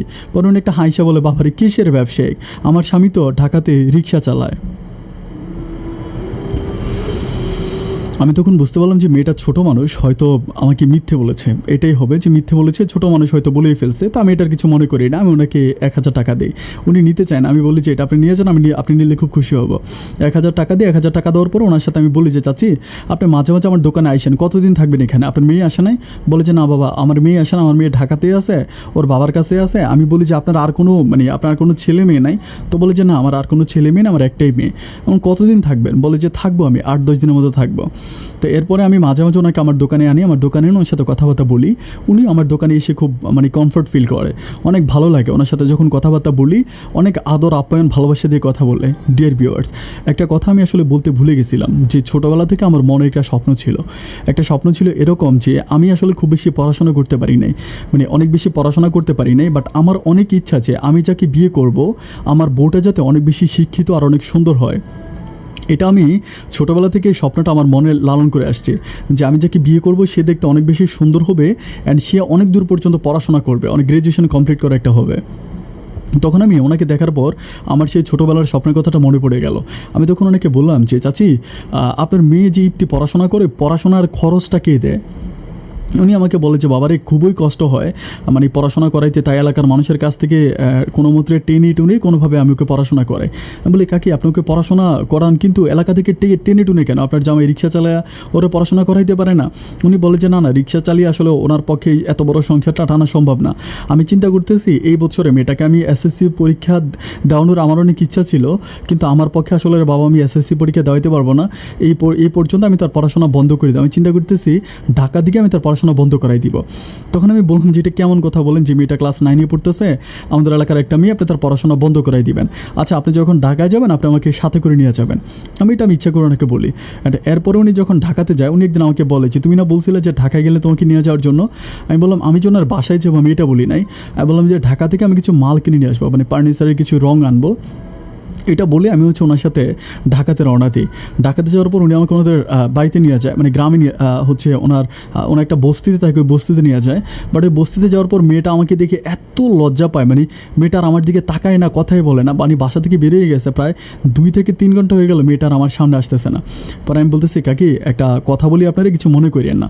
তো বলে, হ্যাঁ বাবা বলো না। আমি বললাম, আপনার মেয়ের একটু সমস্যা আছে। বলে যে কী সমস্যা? আমি বললাম, ও আসলে আমার কাছে কিছু ব্যাপার মিথ্যে বলেছিল, তো এখনও ও ভাবতেছে লজ্জা আমার সামনে আসতেছে না। পরে উনি আমাকে বলতেছে আর কি যে তুমি আসলে ঠিকই বলছো, আমার মেয়েটা সবসময় হচ্ছে সবার কাছে ওরকম মানে একটু বাড়ায় বাড়ায় বলে, ওই কেন যেরকম বাড়ায় বাড়ায় কথা বলে আমি জানি না, এগুলোর জন্য একটা সময় অনেক বেশি লজ্জা পায়। আমি তখন বলি যে আপনার মেয়ের চেহারা তো রাজকুমারীর মতো, অ্যান্ড রাজকুমারী কী করে বস্তিতে থাকে বলেন? আসলে মেন ব্যাপার হচ্ছে যে আপনার মেয়েটা অনেক ভালো, আর আপনি হয়তো আমার সম্বন্ধে জানেন না, আমিও কিন্তু অনেক অনেক গরিব ছিলাম একটা সময়, বাট এখন আমার কিছু টাকা পয়সা হয়েছে, বাট আমি কিন্তু সত্যি অনেক গরিব। এটা বোঝানোর পরে ওনার সাথে কথাবার্তা বললাম, অ্যান্ড কথাবার্তা বলার পর আমি মেয়েটাকে ডাক দিলাম, ডাক দিয়ে সে ঘরে আসতেছে না, মানে ওদের ঘরের ভিতরে ঢুকে না। আমি বাইরে গেলাম, বাইরে হচ্ছে একটা ব্যান গাড়ির পাশে মেয়েটা দাঁড়ায় আছে। আমি ওইখানে গিয়ে জিজ্ঞেস করলাম যে আপনি মন খারাপ কেন করতেছেন ইপ্তি? তো বলতেছে, না না আমি মন খারাপ করতেছি না, বাট আমার কাছে অনেক বেশি লজ্জা লাগতেছে। আমি বললাম, কেন লজ্জা কেন লাগতেছে? তো বলতেছে যে আমি আপনার কাছে এত মিথ্যে বলছি আর আপনি আমার মাকে খুঁজে বের করে ফেলছেন। আমি বলি, আপনার মাকে আমি খুঁজে বের কীভাবে করবো? আপনার মা তো আমাদের এলাকারই মানুষ। তো মেয়েটা আমার চেয়ে অনেক বেশি ছোট হবে, অনেক ছোট, বাট আমার বয়স কিন্তু তখন প্রায় 28 থেকে 29 হয়ে গেছে, মানে অনেক বড়, আমি অনেক বড়, সোজা কথা যেটা, 1-2 বছর পর হয়তো 30 বছর হয়ে যাবে। আর মেয়েটার বয়স হবে লাইক অনেক বেশি হইলে হয়তো 16 কি 17, এর বেশি হবে না। যাই হোক, এরপরে আমি কথাবার্তা বলতে বলতে একটা পর্যায়ে আমি তারা বললাম যে লজ্জা পাওয়ার কিছু না, আপনি কি মানে আপনি করে বলি। দেন সে আমাকে বলে যে ভাইয়া আমার খারাপ লাগে, আপনি আমাকে তুমি করে বলেন, আমি তো ছোটো। তো তুমি করে বলে যে তুমি কি মোবাইল চালাও? তো বলে, না ভাই আমি তো মোবাইল চালাই না। তো আমার পকেটে তখন একটা মোবাইল ছিল, আমি কী করে সিমটা বের করে তাকে খালি মোবাইলটা দিয়ে দিই। বলে যে এটা কেন? আমি বললাম যে তুমি একটা সিম কিনবা, সিম কেনার জন্য আমি তাকে আরও 500 টাকা দিই, যে সিম কিনে এটাতে একটা সিম ঢুকাবা, তোমার সাথে আমি ফোনে কথা বলবো। এইটা বলে আমি তাদের সাথে কথাবার্তা বলে ঢাকা থেকে আমি সরাসরি হচ্ছে আবারও রংপুরে ব্যাক করি। অ্যান্ড রংপুরে আসার পরে আমি কী করি, ওই দিন রাতের বেলায় মানে ওই আমি আবার ইয়ের নাম্বারটাও নিয়ে আসছিলাম, মানে মেয়ের মায়ের নাম্বারটাও নিয়ে আসছিলাম, ওদের বাসায় একটা মোবাইল আছে ওই নাম্বারটা। তো আমি ওই ওনাকে আবার কল দিই, কল দেওয়ার পরে উনি মানে ওনার সাথে আমি রাতের বেলা আবার কথা বলি যে আমি ঠিকঠাক মতো আসছি, আপনার আমার জন্য চিন্তা করবেন না। যথারীতি আমি যখন মানে ও মেয়ের সাথে কোনো রকম কথা বলতে পারতেছি না, কারণ সে তো সিম কিনলে আমি তো নাম্বার দিয়ে আসছিলাম, সে আমাকে কল দেবে, বাট সে আমাকে কল দেয় না। 2 দিন কেটে যায়, 2 দিন পরে দেখি যে ওনাদের ঘরের নাম্বার থেকে আমাকে আবারও হচ্ছে মানে কল আসে, মানে ওনার ঘরের নাম্বার থেকে। কলটা রিসিভ যখন আমি করি তখন আমাকে বলতেছে যে ভাই আমি ইপ্তি বলতেছি। আমি বললাম, হ্যাঁ ইপ্তি, আমি না তোমাকে মোবাইল দিয়ে আসছিলাম, তুমি সিম কিনো নাই? তো বলতেছে, না ভাই আমি সিম কিনি নাই। আমি বললাম, কেন সিম কেন কিনো নাই? তো বলে, আমি না টাকাটা হারাই ফেলছি। আমি বলি, কী বলো, টাকা কীভাবে হারাইলা? তো বলে যে হারাই গেছে ভাইয়া, কোথায় জানি রাখছিলাম, এখন পাইতেছি না। তাই বললাম, তোমার আম্মার কাছ থেকে আপাতত নিয়ে নাও। তো বলে যে আম্মা তো টাকা দিবে না। তখন আমি বললাম যে আরে বোকামি, কী বলে, তোমার মা কেন দিবে না? তা তুমি তোমার মার কাছ থেকে রিকোয়েস্ট করে একটা সিম প্লিজ কিনে নাও, কারণ আমি তোমাকে এখন টাকা কীভাবে দিব? তো অনেক কথাবার্তা বলার পরে বলতেছে যে আচ্ছা ঠিক আছে, আমি সিম কার্ডের ব্যবস্থা করে আপনার সাথে কথা বলবো। তো একটা পর্যায়ে এভাবে যেতে যেতে সে কী করে, আরও 1 থেকে 2 দিন পরে আমাকে আবারও কল দেয়, মানে অন্য নতুন একটা নাম্বার থেকে কল দিয়ে আমি রিসিভ করে তখন বলে যে ভাই আমি ইপ্তি। আমি বলি, নাম্বার কীভাবে নিছো? তো বলে, আমার একটা বান্ধবীর কাছ থেকে টাকা ধার করেছি। আমি বলি, ঠিক আছে কোনো সমস্যা নেই, আমি ঢাকাতে আসলে তোমাকে টাকা দিব। এরপর মেয়েটার সাথে আমি মাঝে মাঝে ফোনে কথা বলি। একদিন আমি আমার স্বপ্নের কথাগুলো তাকে খুলে বলি। আমি তাকে বলি যে ইপ্তি, আমি তো মানে তোমাকে কথাগুলো আসলে কীভাবে বলবো ঠিক জানি না, বাট আমি তোমার কাছে রিকোয়েস্ট করবো যে তুমি আমার কথাগুলো একটু মনোযোগ দিয়ে শুনবা। তো বলে, হ্যাঁ ভাইয়া বলেন না। আমি বললাম, ছোটোবেলা থেকে আমার অনেক বেশি স্বপ্ন ছিল, আমি যাকে বিয়ে করব, আমি যাকে ভালোবাসবো, আমার ওই বিয়ে করা বউটা অনেক বেশি শিক্ষিত হবে, অ্যান্ড সে পড়াশোনা করে অনেক বড় কিছু হবে, এই স্বপ্নটা আমার আছে। আচ্ছা আমি যদি আমার স্বপ্নগুলো তোমাকে দিয়ে পূরণ করতে চাই, তুমি রাজি হবা কি না? তখন মেয়েটা আমাকে বলতেছে যে আমি আপনার স্বপ্ন কীভাবে পূরণ করব? আমি বললাম, ভাই কীভাবে মানে? আমি তোমাকে পড়াশোনা করাবো, একদিন তুমি পড়াশোনা করে বড় হবা, দেন একটা পর্যায়ে আমি তোমাকে বিয়ে করব। তখন মেয়েটা মুসকি একটু হেসে হেসে বলে যে আপনি আমাকে বিয়ে করবেন? আমি বললাম, হ্যাঁ কেন বিয়ে করবো না, তুমি তো দেখতে অনেক বেশি সুন্দর। তো আমি যদি তো, আর আমি জানি যে তুমি আসলে অনেক বেশি মেধাবী, এটা তোমার মায়ের কাছে শুনেছিলাম, আমি টাকা দিব, আমার টাকা দিয়ে তুমি পড়াশোনা করবেন, পড়াশোনা যখন তোমার শেষ হবে তখন আমি পারিবারিকভাবে তোমাকে বিয়ে করব। মেয়েটা তখন বলতেছে যে আমার মা কিছু বলবে না। আমি বললাম আমি তোমার মায়ের সাথে কথা বলবো। তো একটা পর্যায়ে সে বলে, আমি বললাম যে তুমি যদি রাজি থাকো তাহলে আমি তোমার মায়ের সাথে কথা বলবো, কারণ তুমি তো ছোটো না, ক্লাস 9-এ পড়ো, মিন্স তুমি অনেক বড় একটা মেয়ে। তো মেয়েটা বলতেছে আচ্ছা ঠিক আছে, তাহলে আপনি আমার আম্মার সাথে কথা বলেন। আমি তারপরে তার মায়ের নাম্বার আবার কল দিলাম, কল দিয়ে আমি বললাম যে কাকি আমি আপনাদের বাসায় আসবো, হচ্ছে কবে আসবো আমাকে বলেন। তো বলে ঠিক আছে মানে কোনো দরকার আছে? আমি বললাম হ্যাঁ একটা খুব জরুরি দরকার, আপনি যদি আমাকে অনুমতি দেন আমি বাসায় এসে কথাগুলো বলবো। উনি বলে ঠিক আছে, তাহলে তুমি একদিন সময় করে চলে আসো। আর তারই 2 থেকে 3 দিন পরে আমি আবারও ঢাকাতে যাই। ঢাকাতে গিয়ে আমি ওনার সাথে বৈশা ব্যাপারগুলো নিয়ে কথা বলি।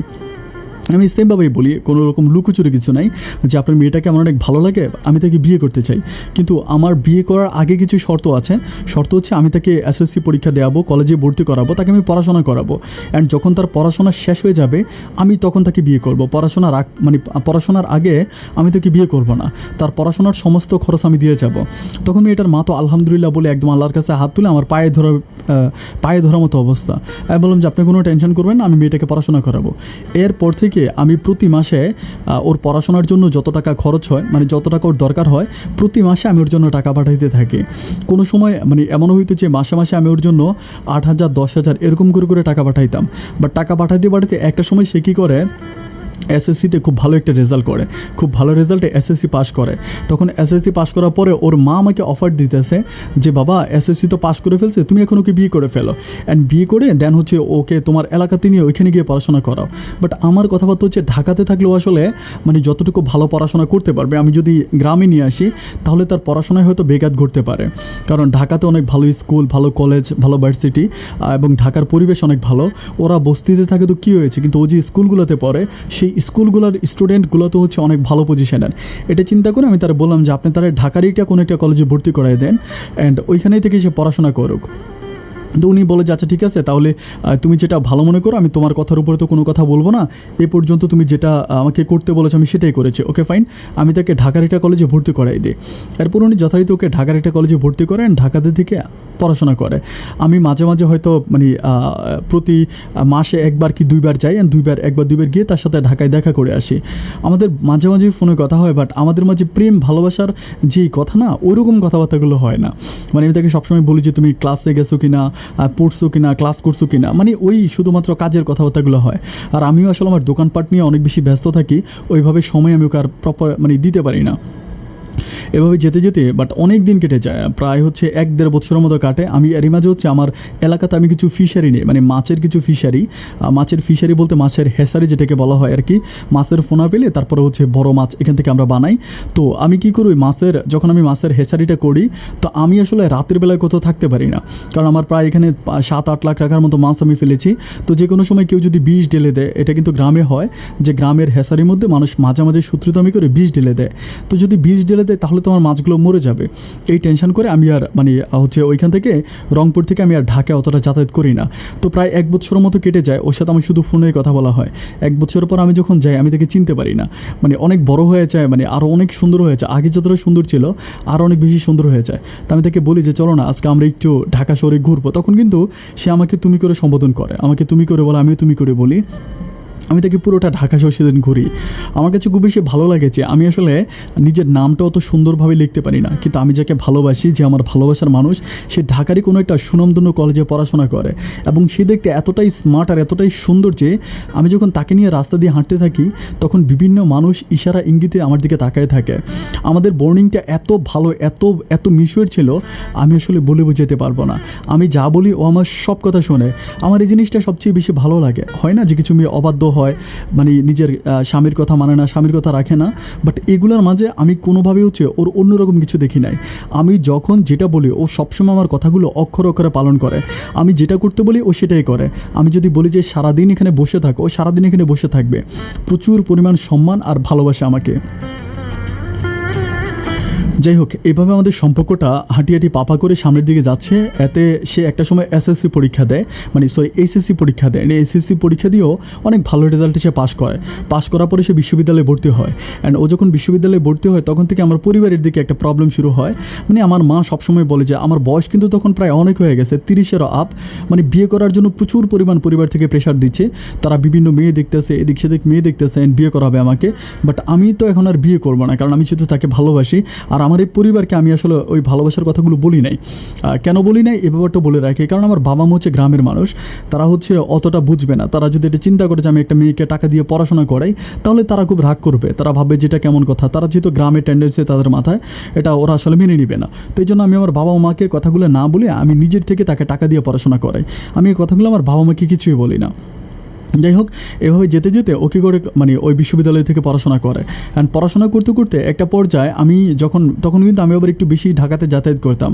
আমি 1 বছর হচ্ছে হ্যাসারির ব্যবসা করে তারপর আমি এই ব্যবসাটা ছেড়ে দিই। কারণ হচ্ছে এটাতে সময় দিতে গেলে আমি চিন্তা করলাম যে আমি একদম আমার এলাকা ছেড়ে বাইরে কোথাও যেতে পারি না। তো এটা করলে আমি অন্য কোনো কাজ করতে পারবো না।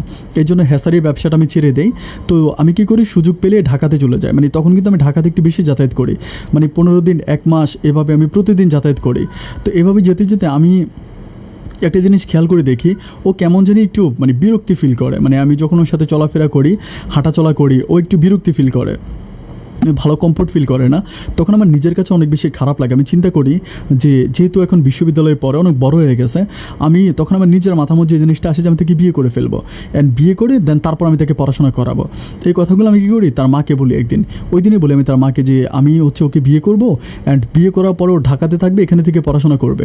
তখন আমি ওর মায়ের মাঝে একটা ছোট্ট পরিবর্তন দেখতে পাই। পরিবর্তন বলতে উনি আমাকে বলতেছে যে যেহেতু এখন বিশ্ববিদ্যালয়ে পড়তেছে, পড়াশোনাটা শেষ করে ফেলো, গ্র্যাজুয়েশনটা কমপ্লিট করো, এরপর না হয় তুমি বিয়ে করবা। তখন কিন্তু ও আসলে আমার কাছ থেকে অত বেশি টাকা পয়সা নিত না। কারণ হচ্ছে ও তখন টিউশনি করতো, মানে প্রচুর পরিমাণ টিউশন ওর হাতে। টিউশনি করেও যে টাকা পাইতো সে টাকা দিয়ে ওর বাবা এখন আর রিক্সা চালাইতে হয় না, ওর টিউশনির টাকাও দিয়ে সংসারটা চলে। তখন আমি বললাম যে আপনি এগুলো কী বলতেছেন, যে আপনি তো আমাকে আগে বিয়ের কথা বলছিলেন, এখন কেন এরকম বলতেছেন। ওর মা আমাকে বলতেছে না, আগে তো আমি তোমাকে বারবারই বলছিলাম, বাট তুমি তো রাজি হচ্ছিলে না। তো এখন যেহেতু বিশ্ববিদ্যালয়ে পড়তেছো, পড়া শেষ করুক, দেন হচ্ছে এরপর না হয় তুমি বিয়ে করবা। বাট আমার কাছে এই ব্যাপারটা অনেক বেশি খারাপ লেগে গেল যে কেন এরকমটা কেন হবে, এরকম তো কথা ছিল না। তখন আমি কি করি, আমি দেখতে পাই যে ওদের মা এবং মেয়ের মাঝে আমি একটা ভিন্ন রকম পরিবর্তন পাই বলতে আগে ওদের বাসায় গেলে যেভাবে রেসপেক্ট, সম্মান বা ভালোবাসতো, এইভাবে এখন আর আমাকে ভালোবাসে না। মানে কথায় কথায় উনি কেমন যেন একটু রাগ দেখায়, আর ওনার মেয়েও আমার সাথে ঠিকমতো ভালোভাবে কথা বলে না। আমি অনেক বেশি টেনশনে পড়ে যাই এই কারণে যে আমি আমার পরিবারকে এই ব্যাপারগুলো আজ পর্যন্ত বলি নাই। আর আমি তার জন্য অপেক্ষা করতে করতে আমার যে পরিমাণ বয়স হয়েছে, এখন যদি আমি চিন্তা করি বিয়ে করব, আমি কোনো অবিবাহিত মেয়েকে বিয়ে করতে পারবো না। কারণ আমার বয়স 35, মানে 35 বছরের বেশি হয়ে গেছে। এখন আমি যতই চেষ্টা করি যে বিয়ে করবো, বাট এখন আর আমাকে কেউ কখনো কারণ যুবতী মেয়েকে আমি বিয়ে করতে পারবো না। কারণ আমার মাথার চুলগুলো একটু সাদা টাইপের হয়ে গেছে, অ্যান্ড চেহারাটা একটু হচ্ছে কুঁচকে গেল।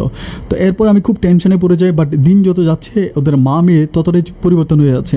আমার সাথে ঠিকমতো কথা বলে না, বাসায় গেলে কেমন করে জানি মিসবিহেভ করে। অ্যান্ড ওর বাবাটা অনেক বেশি ভালো, বাবাটা অনেক ভালো করেই কথা বলে, সম্মান দিয়ে অনেক ভালোবাসা দিয়ে কথা বলে। কিন্তু মেয়ে আর মায়ের মাঝে অনেক বেশি পরিবর্তন।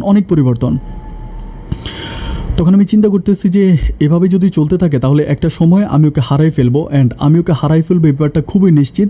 কারণ আমি ওর মাঝে পুরোই পরিবর্তন পেয়ে গেলাম, মানে পুরাটাই ওর মাঝে পরিবর্তন। আমি তখন খুব টেনশনে পড়ে যাই। আমি ঢাকাতে আরও 2-1 মানুষের সাথে কথা বলি, ব্যবসার খাতিরে অনেক মানুষের সাথে ঢাকাতে আমার পরিচয় হয়, অনেকের সাথে কথা বলি। বাট সবাই আমাকে বারবার একটা কথাই বলে যে ভাই আপনি যত দ্রুত পারেন বিয়ে করে ফেলেন।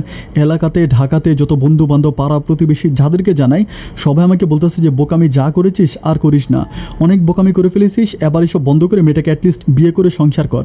কিন্তু আমি বিয়ের কথা কোনোভাবেই ওদের কানে পর্যন্ত নিতে পারি না। ওদের মা মেয়ের একটাই কথা যে মেয়েটা গ্র্যাজুয়েশন কমপ্লিট করবে, অ্যান্ড তারপরে সে বিয়ে করবে। আর আমি ভালো করেই দেখতেছি যেহেতু আর আমার কাছ থেকে ওরা ওভাবে টাকা পয়সা নিচ্ছে না, তার মানে ওরা আর ওই মেয়েকে আমার কাছে বিয়ে দিবে না। পরিশেষে আমাদের এলাকাতে যেই চেয়ারম্যান ছিল, আমি আমাদের এলাকার চেয়ারম্যানকে ব্যাপারগুলো সব কিছু জানাই। প্রথমত আমাদের এলাকার যে চেয়ারম্যান আছে, আমি চেয়ারম্যানকে সব কিছু বলি যে এই ঘটনা, আমি টাকা দিয়েছি, আমার কাছে ডকুমেন্ট আছে, এই ডকুমেন্টে আমি তাদেরকে বিভিন্নভাবে টাকা দিয়েছি। আমার কাছ থেকে টাকা নেওয়ার পরও এখন মেয়েটা কেন আমার কাছে বিয়ে দিচ্ছে না, ওরা পুলটি নিছে। এটা বলার পরে আমাদের এলাকার চেয়ারম্যান আমাকে বলতেছে যে তুমি একটা কাজ করো, এখন তো আর ওরা গ্রামে থাকে না, যদি গ্রামে থাকতো আমি একটা কথাবার্তা বলি, না হয় তোমার একটা ব্যবস্থা করে দিতে পারতাম। তো এখন যেহেতু ওরা গ্রামে থাকে না, ওরা ঢাকাতে থাকে, তুমি একটা কাজ করো, তুমি ঢাকাতে গিয়ে ঢাকার কোনো কমিশনারের সাথে কথা বলে ব্যাপারটা তুমি ঠিক করো। মানে ওদের এলাকার যে কমিশনার আছে সেই কমিশনারের সাথে তুমি গিয়ে কথা বলো, তুমি টাকা দিয়েছো, তোমার কাছে প্রমাণ আছে। তখন আমি কি করি, আমি বলি যে ওকে ফাইন, তাহলে আমি এটাই করব। এরপরে আমি কি করি, ওই এলাকার কমিশনারের কাছে যাই, মানে ঢাকার যে কমিশনার আছে ওদের এলাকার কমিশনারের কাছে যাই। অ্যান্ড কমিশনারের কাছে গিয়ে ওদের মানে হাউস নাম্বার সব কিছু বলি, ওয়াই নাম্বার হাউস নাম্বার সব কিছু বলার পরে কমিশনার আমাকে বলতেছে যে ঠিক আছে, আমি মেয়ের বাবার সাথে কথা বলবো। আমি তখন আর ঢাকা থেকে আসি না, ওই ঢাকাতে আমি থাকি, একটা আবাসিক হোটেলে থাকি। এর পরের দিন আমি আবার কমিশনারের কাছে যাই, তখন কমিশনার আমাকে বলে যে ঠিক আছে, আমি মেয়ের বাবা মাকে ডেকে আনবো। তো কমিশনারের অফিসে আমি বসে থাকি, মেয়ের বাবা মাকে ডাকার পরে আমার সামনে প্রশ্ন করা হয়, মেয়ে কিন্তু নাই, মানে ওর বাবা মাকে। তো ওর বাবা মা সম্পূর্ণ, ওর মা সম্পূর্ণ চেঞ্জ। ওর মা বলতেছে না, ও 1 টাকা আমাকে দেয় নাই, আমার মেয়ে নিজের টাকা দিয়ে পড়াশোনা করছে, এগুলো সম্পূর্ণ মিথ্যা এবং ভ্রান্ত কথা। আমি বললাম যে দেখেন, আমি যে টাকা দিয়েছি আমার কাছে যথেষ্ট প্রমাণ আছে, এবং আমি যে মাধ্যমে টাকাগুলো দিয়েছি আমি প্রমাণ রেখেছি। আমি কমিশনারের কাছে প্রমাণগুলো তুলে ধরি যে এইভাবে আমি মেয়েটাকে টাকা দিয়েছি। এরপরে এখন আর মেয়ের মা আর কোনো কথা বলে না। অ্যান্ড মেয়ের বাবা তখন ওইটা বলতেছে যে আচ্ছা ঠিক আছে, উনি যেহেতু মেয়েকে বিয়ে করতে চায়, আর উনি যেহেতু ছোটোবেলা থেকে মেয়েকে টাকা পয়সা দিয়ে পড়াশোনা করাইছে, তাহলে আমার কোনো আপত্তি নেই, আমি পারিবারিকভাবে আমার মেয়েকে ওনার কাছে বিয়ে দিতে রাজি আছি। তখন কমিশনার আমাকে বলতেছে যে বাবা, তাহলে তো আর কোনো প্রবলেম নাই, তাহলে তো তুমি এখন হচ্ছে তোমার বাবা মাকে জানিয়ে কীভাবে বিয়ে করা হয়, মানে বিয়ে করতে পারবা, ওই দিন সময় সব কিছু ঠিক করে তুমি বিয়ে করে ফেলো। এটা নিয়ে আর বসে থাকো না। দেন বসে থাকলে দেখা যাবে কি আরেকটা সমস্যা সম্মুখীন হতে পারো। যা হবার তা হয়ে গেছে, এখন তুমি ওকে বিয়ে করার ব্যবস্থা করো। পরিশেষে আমি কী করে আমার বাড়িতে ফিরে আসি। বাড়িতে ফিরে এসে আমি আমার আব্বা আম্মাকে ব্যাপারগুলো বলি। বাট আব্বা আম্মাকে ব্যাপারগুলো বলি, আমি ওভাবে সব কিছু বলি না যে তার সাথে আমার কী হয়েছে বা পারিবারিক ঝামেলা সমস্যা ওইগুলো বলি না। আমি শুধু আব্বা আম্মাকে বলি যে মেয়েটাকে আমার অনেক বেশি পছন্দ হয়, আমি তাকে বিয়ে করবো, তোমরা চলো।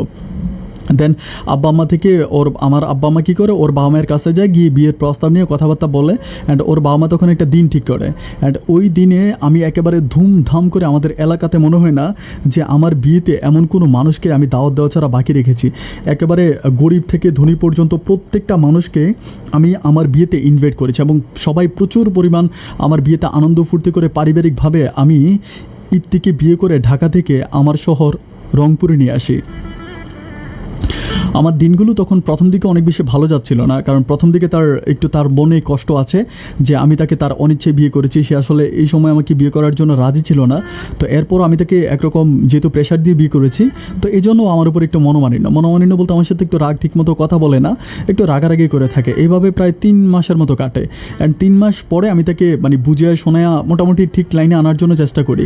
এইভাবে আরও কিছুদিন কাটার পরে আমি ওকে একটু মানে আমার যেটুকু ভালোবাসা দেওয়া দরকার ওরকম ভালোবাসা দিই। আর আরেকটা ব্যাপার কি, আমি ওকে টাকা পয়সা দিই। মানে এমন হয় না যে মানে কোনো রকম যে টাকা পয়সার কোনো অভাব দিই না। আমার কাছে 1000 টাকা চাইলে আমি ওকে 5000 টাকা দিই, এবং প্রতিদিন বাইরে থেকে ওর জন্য এটা সেটা, ওর জন্য গয়না গাটি থেকে শুরু করে মানে একেবারে সোনার উপাধি আমি ওকে ভরিয়ে দিয়ে রাখি। এইভাবে যেতে যেতে প্রায় হচ্ছে 6 থেকে 7 মাসের মতো কাটে। অ্যান্ড 7 মাস কাটার পরে আমি হচ্ছে মানে একটা ব্যাপার খেয়াল করি যে আমার মানে বাচ্চা যে হবে, বাট আমার বাচ্চা হয় না কেন? আমি প্রথমত মনে করি যে ও মনে হয় বাচ্চা নষ্ট করে ফেলে ওষুধ খেয়ে, এটা চিন্তা ভাবনা করি। যেহেতু তখন কিন্তু আমি তার পড়াশোনা বন্ধ করে দিয়েছি, অ্যান্ড বন্ধ করে দেওয়ার পরে আমি মানে বুঝতে পারতেছিলাম না যে বাচ্চা কেন মানে হয় না। ডাক্তারের কাছে নিয়ে যায় ওকে, ডাক্তার বলে যে না, বাচ্চা মানে বিভিন্ন রকমের সমস্যা দেখে ওরা ক্লিয়ারলি কোনো রকম রিপোর্ট আমাদেরকে দিতে পারে না। এভাবে যেতে পারে 1 বছর কেটে যায়, বাট আমার কোনো ভাবু হয় না। 1 বছর পরে আমাদের এলাকাতে হচ্ছে প্রাইমারি স্কুলে মাস্টার নিবে। তখন সে আমাকে নিজেই বলতেছে যে আমি একটা কাজ করি, এত দূর পর্যন্ত পড়াশোনা করেছি, আমার অনেক ইচ্ছা ছিল যে আমি পড়াশোনা করে অনেক বড় হব। আর তুমি তো একদিন আমাকে বলেছিলা যে তোমার অনেক বেশি স্বপ্ন আছে, যে তোমার বউ পড়াশোনা করে একদিন অনেক বেশি বড় হবে। তোমার সেই স্বপ্নের নিরীক্ষে যদি আমি অন্তত প্রাইমারি স্কুলের মাস্টারটা হতে পারি, তাহলে আমি অনেক বেশি খুশি হব। তুমি প্লিজ আমাকে অন্তত প্রাইমারি স্কুলে পড়ার সুযোগটা করে দাও। আমি তখন তারা বললাম যে ওকে ফাইন, কোনো সমস্যা নেই, তাহলে ঠিক আছে। আর প্রাইমারি স্কুলটা আমাদের বাড়ি থেকে অনেক বেশি দূরে না, কাছেই আছে। এটা আমার মাও বলতে আছে যে এলাকার সব মানুষগুলো বলবে যে তোর বাবাকে সবাই হচ্ছে চাষা বাসা বলে ডাকে, অ্যান্ড তোর বউ হচ্ছে প্রাইমারি স্কুলের মাস্টার। এটা আমাদের জন্য অনেক সম্মানের একটা ব্যাপার। লক্ষ কোটি টাকা থাকলে এত সম্মান আমরা অর্জন করতে পারবো না। তোর বউটা যদি প্রাইমারি স্কুলের মাস্টারি করে যে সম্মান পাবে। তখন মায়ের কথা মতো আমি ওকে প্রাইমারি স্কুলের মাস্টারের জন্য আমি ওকে বলি যে ঠিক আছে, তুমি প্রস্তুতি নাও। অ্যান্ড ও প্রস্তুতি নেয় এবং হচ্ছে রংপুর শহরে গিয়ে পরীক্ষা দেয়। অ্যান্ড পরীক্ষা দিয়ে আলহামদুলিল্লাহ ঘোষ লাগে। পাশ করার পরও প্রায় ঘুষ লাগে। আমি তাকে প্রায় 7 লাখ টাকার মতো ঘুষ দেই। 7 লাখ টাকা ঘুষ দিয়ে আমি ওকে প্রাইমারি স্কুলে আলহামদুলিল্লাহ চাকরিটা নিয়ে দিই। অ্যান্ড চাকরি নিয়ে দেওয়ার পরে তো ওর চাকরি করতেছে, দিনকাল সব কিছুই ভালো যাচ্ছে, কিন্তু সমস্যা একটাই যে আমাদের মানে কোনো রকম বাবু হচ্ছে না, মানে কোনো রকম আমার সন্তান হচ্ছে না। বাট আমি সন্তানের জন্য প্রচুর পরিমাণ টেনশন করি। আমি সব জায়গায় যাই, বিভিন্ন জায়গায় যাই, আমার বউকে নিয়ে যাই, অ্যান্ড হুজুর কবিরাজ বলতে কোনো কিছুই বাকি রাখি না। বাট এইভাবে প্রায় হচ্ছে 2 বছরের মতো কেটে যায়, 2 থেকে আড়াই বছরের মতো কেটে যায়। বাট আমার কোনো সন্তানাদি হয় না। আড়াই বছরের পরে আমার বয়সটা এমন হয়ে যায় যে আমি মোটামুটি মানে একেবারে মধ্য বয়স্কের চেয়েও আমার একদম প্রায় আবার প্রচুর বয়স হয়ে যায়। আর বয়সটা যতই হোক না কেন, বাট আমি দেখতে অনেক বেশি বুড়ো হয়ে যায়। মানে আমি ঠিকমতো হাঁটাচলা করতে পারি না, অ্যান্ড আমার স্বাস্থ্যটা বেড়ে যায়, আমার শরীরের চামড়াগুলো কুঁচকে যায়, মাথার চুলগুলো প্রায় একেবারে নাই বললেই চলে। এমন অবস্থা আমি চিন্তা করতেছি যে আমার যদি সন্তানাদি এমন না হয় তাহলে আমি সত্যি অনেক বেশি বিপদে পড়ে যাব। আমি ওকে নিয়ে ঢাকা শহরের বিভিন্ন ডাক্তারের কাছে যাই, বাট আমার সন্তান হয় না, হচ্ছেই না। এরপরে ও যে স্কুলে মাস্টারি করে সেই স্কুলের হচ্ছে টিচারদের সাথে ওর অনেক ভালো সম্পর্ক হয়ে যায়। একজন টিচার আছে, নাম হচ্ছে মিজান স্যার। ওই মিজান স্যারের সাথে ওর অনেক মধুর সম্পর্ক। একদিন মানে ওই স্কুলের যারা হচ্ছে বাচ্চারা, আমি বাচ্চাদের কাছে মাঝে মাঝে জিজ্ঞেস করি যে তোমাদের হচ্ছে ইপ্তি ম্যাডাম কেমন। পরে বলে যে ইপ্তি ম্যাডাম তো সবসময় হচ্ছে মিজান স্যারের সাথে মিশে থাকে। মানে ক্লাসের বাচ্চাগুলো যখন এরকমভাবে কথা বলে আমার তখন প্রচুর পরিমাণ খারাপ লাগে। মানে খারাপ লাগে বলতে আমি সিদ্ধান্ত নিয়ে নেই যে আমি ওকে পড়াশোনা করাবো না। আমার কথা হচ্ছে যত যাই হোক ও আমার বউ, ও বাড়িতে থাকবে, ঘরে থাকবে, আমি ওকে মাস্টারি করাবো না। আমি তখন প্রস্তুতি নিয়ে আনি যে না, আমি ওকে কোনোভাবে মাস্টারি করাবো না। যেহেতু মিজান স্যারের সাথে ওর একটা সম্পর্ক হয়ে গেছে, ও যে কোনো সময় আমাকে ছেড়েও দিতে পারে। আর আমি তখন প্রচুর পরিমাণ ভয়ে আছি, আমার যে বয়স, এই বয়স আমার এখন আমার কাছে কেউ মেয়ে বিয়ে দিবে না। আর সবচেয়ে বড় কথা হচ্ছে আমার এখনও কোনো সন্তানাদি হলো না। ও যদি আমাকে ছেড়ে অন্য কাউকে বিয়ে করে ফেলে তাহলে আমার এই কাল ও কাল আমার পরিশ্রম শ্রম সব কিছু বৃথা যাবে। তখন আমি সিদ্ধান্ত নিই যে তাকে আমি আর মাস্টারি করাবো না বলে আমি তাকে বন্ধ করাই দিই, মাস্টারি করতে যেতে দিই না। এটা নিয়ে তার সাথে আমার মানে স্বামী স্ত্রীর প্রচুর পরিমাণ কুন্দুর লেগে যায় বলতে ও আমার মানে ও পারে না যে আমার গায়ে হাত তুলবে। কথায় ও আমাকে নিজেই দৌড়ে আসে, আমাকে বিভিন্ন রকমের বাজে কথা বলতে থাকে এবং খুব খারাপ ভাষায় কথা বলে, যেগুলো আসলে মানে বলে আমি প্রকাশ করতে পারবো না। এত খারাপ ভাষায় কথা বলে এবং সম্পর্কটা এমন একটা সম্পর্কে পরিণত হয়ে গেল যে না পারতেছে আমি ওকে বুঝাইতে, না পারতেছে ও আমাকে বুঝাইতে। প্রচুর পরিমাণ এভাবে ঝগড়া, দিনের পর দিন রাতের পর রাত ঝগড়া লেগে আছে। আমি ওকে মানে ইয়েতে যেতে দিচ্ছি না। মানে তখন এই ব্যাপারগুলো ওর মাকে মনে হয় ও বলে, তখনও কিন্তু ওর মা ঢাকাতেই থাকে, ওর বাবা মা ঢাকাতেই থাকে। তো ওর মা একদিন আমাদের এলাকাতে এসে চেয়ারম্যানের কাছে আমার নামে বিচার দেওয়ার পরে চেয়ারম্যান আমাকে ডাইকে জিজ্ঞেস করে যে কিরে বেটা, তুই তো এলাকাতেই সবচেয়ে একজন মানে এলাকাতে এত সম্মানিত একটা ছেলে, তোকে এলাকার আমরা সবাই অনেক ভালোবাসি, কিন্তু তুই এগুলো কী করতেছিস? আমি বললাম যে কী করি? তুই তোর বউয়ের হচ্ছে মানে মাস্টারিটা বন্ধ করাই দিলে, কাজটা কি তুই ঠিক করলি? আমি বললাম আপনি আমাকে দোষারোপ করার আগে আপনি একটু ঠান্ডা মাথায় চিন্তা করেন যে আমার বউ মাস্টারি করবে, আমি ওকে মাস্টারি করার জন্য হচ্ছে ওকে স্কুলে পাঠাই, কিন্তু ওই স্কুলে গিয়ে মাস্টারি না করে মিজান স্যারের সাথে এরকম ঘষাঘষি করে, অ্যান্ড ওর স্কুলে পড়া বাচ্চাগুলো পর্যন্ত ওর নামে বিচার দেয় আমার কাছে এসে। তখন ওই আমাদের চেয়ারম্যান আমাকে অনেক বোঝায় যে দেখ, আমি নিজেই তোকে বুদ্ধি দিয়েছিলাম যে কমিশনারের কাছে যা, কমিশনারের কাছে গিয়ে তুই তোর মেয়েটাকে বিয়ে কর, দেখ সব কিছু আমি করেছিলাম। এখন আমি তোর কাছে আবারও রিকোয়েস্ট করতেছি, আমি তোর এলাকার চেয়ারম্যান, যে তুই বউয়ের পড়াশোনাটা মানে বউয়ের হচ্ছে মাস্টারিটা বন্ধ করিস না, তুই মাস্টারিটা আবার করা। আমি বারবার বলতেছিলাম যে আপনি ভুল করতেছেন, কারণ আপনি বুঝতে পারতেছেন না যে ওর মিজান স্যারের সাথে এই সমস্যা। তখন আমাদের চেয়ারম্যান বলতেছে যে দায়িত্বটা আমি নিলাম, তুই ওরে আবারও হচ্ছে স্কুলে পাঠাও, হচ্ছে মাস্টারি করুক। তো তখন আমি আবার মাস্টারি করার জন্য ওকে আবার স্কুলে দিই, অ্যান্ড ও মাস্টারি করতেছে। বাট এইভাবে প্রায় আরও 3 থেকে 3.5 বছর কেটে যায়। আমার বিয়ের 3.5 বছর হয়ে গেল। তখন হচ্ছে বিভিন্ন লোকরা আমাকে বিভিন্নভাবে ইঙ্গিত দিয়ে কথা বলে, বলতে ছোট করে আমাকে কথা বলে, মানে বিভিন্নভাবে খারাপ ভাষা আমার সাথে ব্যবহার করে যে আমি অবয়া, আমার কোনো সন্তান হবে না। এটা আমাকেও বলে, ওকেও বলে।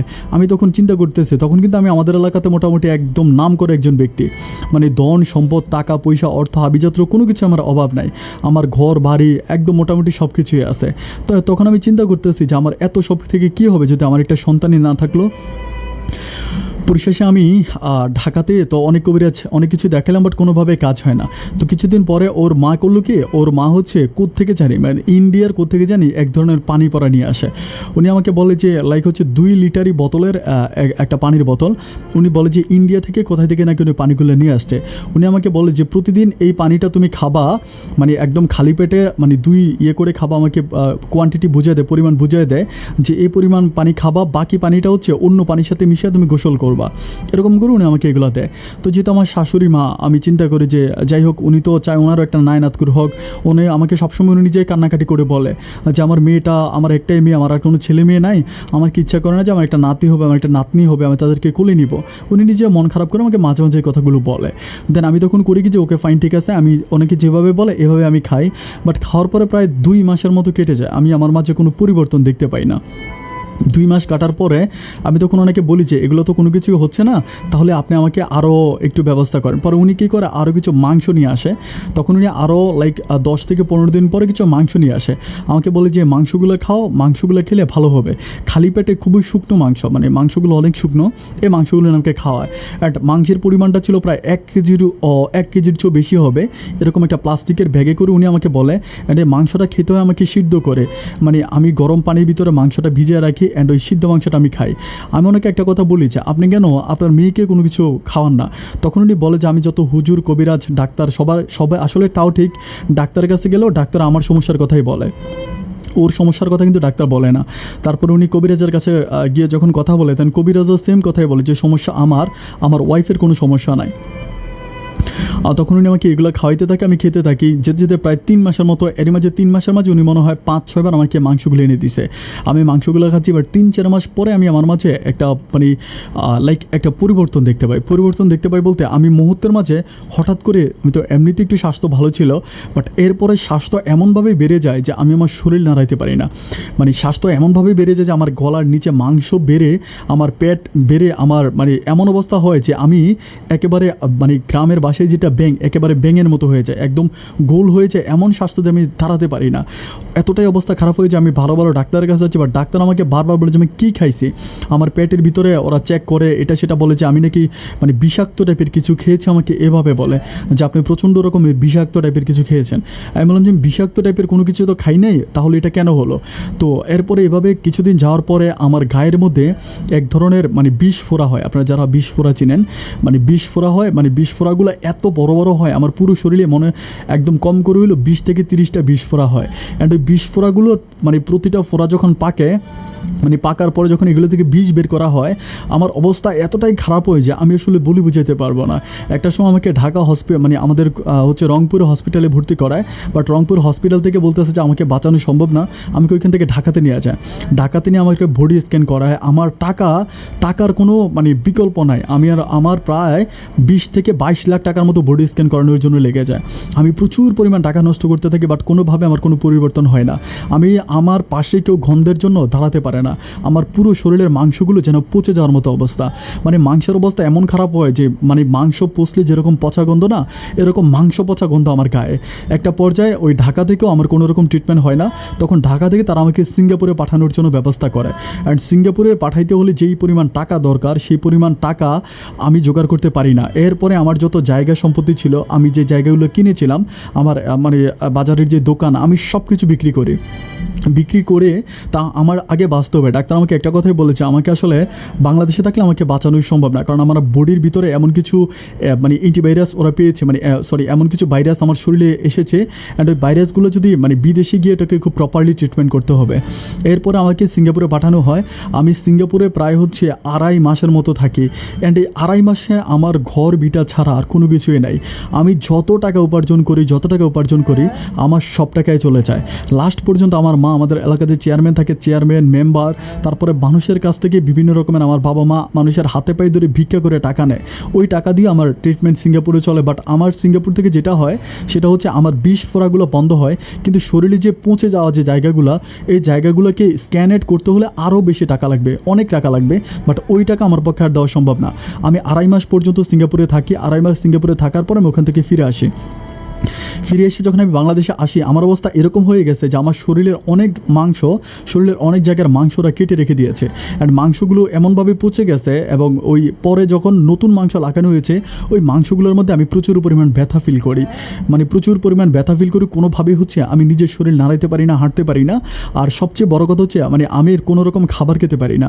আমাকে খাবার স্যালাইনের মাধ্যমে যে গ্লুকোজগুলো হয়, এই গ্লুকোজগুলো স্যালাইনের মাধ্যমে আমাকে খাওয়ায়। আমি এমন অবস্থা হয়ে যায় যে আমার দিকে দিকে কেউ তাকাতেই পারে না। এত কষ্টের মাঝে, এত দুঃখের মাঝে আমি দিন কাটাই। বাট এরই মাঝে আমি জানতে পারি যে আমার বউকে আমার বাড়ি থেকে আমার শাশুড়ি হচ্ছে ঢাকাতে নিয়ে গেছে, এবং আমার বউকে ঢাকাতে নিয়ে এরই মাঝে আমি যখন সিঙ্গাপুরে ছিলাম তখনই নাকি ওরা পারিবারিকভাবে আমাকে ডিভোর্স দিয়ে আমার বউকে অন্য কোথাও বিয়ে দিয়ে দিছে। আমি আমার শরীরের জন্য না যতটা ব্যথা পেয়েছি, আমি আমার শরীরের জন্য যতটা আঘাত পেয়েছি, বাট বাংলাদেশে আসার পর যখন আমি শুনতে পারি যে আমার বউকে ওরা আমার বউকে হচ্ছে অন্য কোথাও বিয়ে দিয়ে ফেলছে আমাকে ডিভোর্স দিয়ে, এটা নিয়ে আমি খুব বেশি কষ্ট পাইছি। আমার শরীরে শক্তি নেই যে আমি এটা নিয়ে থানাতে যাব, মামলা করব বা পুলিশের কাছে যাব, এরকম কোনো রকম আমার কোনো সামর্থ্য নাই। এরপরে ওষুধ খাওয়ার জন্য আমার যে টাকা দরকার হয়, মানে ওষুধের টাকাগুলো আমার কাছে নাই। দেন আমি হচ্ছে আমাদের এলাকাতে যত চেয়ারম্যান মেম্বার থেকে শুরু করে ভালো ভালো লোকজন আছে ওদের কাছ থেকে মানে একদম খুঁজে চেয়ে এনে কোনো মতো ওষুধ খাই, ওষুধ খেয়ে কোনোভাবে বেঁচে আছি। শেষ পর্যন্ত আমার অবস্থাটা এরকম হয়েছে যে ওষুধ কেনার মতো টাকা আমার নাই। একটা পর্যায়ে আমি ভিক্ষা করতে শুরু করি। আমি রংপুরে মোটামুটি একজন পরিচিত ভিক্ষুক বললেই চলে, একটা মানে লাইক হচ্ছে একটা ভ্যান গাড়ির মধ্যে বসে আমি একরকম ভিক্ষা করি, অ্যান্ড ভিক্ষা করে আমি আমার জীবনটা কাটাই। আপন ভাই, আমি আমার জীবনের কথাগুলো আমি পৃথিবীর কাউকে আজ পর্যন্ত বলি নাই। আমার খুব কষ্ট ছিল আপন ভাই, আমি আপনাকে আমার কথাগুলো লিখে পাঠালাম। আপন ভাই, আমি এখন হচ্ছে প্রতি সপ্তাহে 3 দিন করে ভিক্ষা করি আর বাকি সময়টা আমি আমার পরিবারদের সাথে থাকি। আমি একটা মোবাইল ফোন চালাই আপন ভাই, মোবাইল ফোনের মাঝে আমি আপনার ভিডিওগুলো দেখি। আমি বিশেষ করে একটা জিনিস খেয়াল করি যে আপনি গরিব মানুষের গল্পগুলো প্রচার করেন। আমি ঢাকাতে একটা জায়গায় গিয়েছিলাম, একটা রেডিও অনুষ্ঠানে গিয়েছিলাম, অমুক আরজের কাছে পরিচিত উনি, তো ওনার কাছে গিয়েছিলাম, বাট উনি আমার অনুষ্ঠানটা নেয় নাই। আপন ভাই, আমি আপনার কাছে অনুরোধ করতেছি যদি সম্ভব হয় আপনি আমার জীবনের গল্পটা বলবেন। আমি আমার জীবনের গল্পটাই ফার্স্ট কোনো মানুষের কাছে বলছি, আর আরেকটা হচ্ছে ওই রেডিও অনুষ্ঠানে বলেছিলাম, তবে একটুখানি বলেছিলাম, এভাবে বলি নাই। আমি আপনাকে সব কিছু বলেছি, যদি পারেন আমার অনুষ্ঠানটা প্রচার করবেন। আর আমার বউ এখন অনেক বেশি ভালো আছে, ও অন্য একটা সংসারে আছে, ওর একটা ছেলে এবং একটা মেয়ে আছে। ওর সংসার এখন অনেক ভালো, এখনও প্রাইমারি স্কুলে মাস্টারি করে, কিন্তু ঢাকা থেকে মানে ওইখান থেকে ট্রান্সফার হয়ে ওরা এখন ঢাকাতে চলে গেছে। ও ঢাকার একটা প্রাইমারি স্কুলের মাস্টার। আপন ভাই এখনও অনেক বেশি ভালো আছে। আমার সাথে কোনো যোগাযোগ নাই, কিন্তু আমি লোক মারফতে শুনতে পারি যে অনেক বেশি সুখে আছে। আপন ভাই, আমি যে মেয়েটাকে নিজে টাকা পয়সা দিয়ে পড়াশোনা করাইছি, আমি যে মেয়েটার জন্য এত কষ্ট করেছি, আপন ভাই আজ আমি ভিক্ষা করি। যদি বিশ্বাস করেন, আমার বউ আজকে অনেক টাকা ইনকাম করে, কিন্তু আমার বউ কখনো টাকা দেওয়া থাকতো দূরের কথা, আমাকে একটা নজর দেখতেও আসে না। এবং যে শাশুড়ি আমাকে বিষ খাইয়েছে সেই শাশুড়ি পর্যন্ত আমাকে দেখতে আসে না। আজ আমার অবস্থা এমন খারাপ আপন ভাই, আমি দিন রাত মিলে শুধু মৃত্যুর জন্য অপেক্ষা করছি। আপন ভাই, আমার মরার আগে হয়তো আমার এই স্বপ্নটা পূরণ হবে যদি আপনি আমার জীবনের গল্পটা প্রচার করেন। আমি খুবই খুশি হব। ভাই আপনি অনেক ভালো থাকবেন, আপনার জন্য শুভকামনা। আসসালামু আলাইকুম।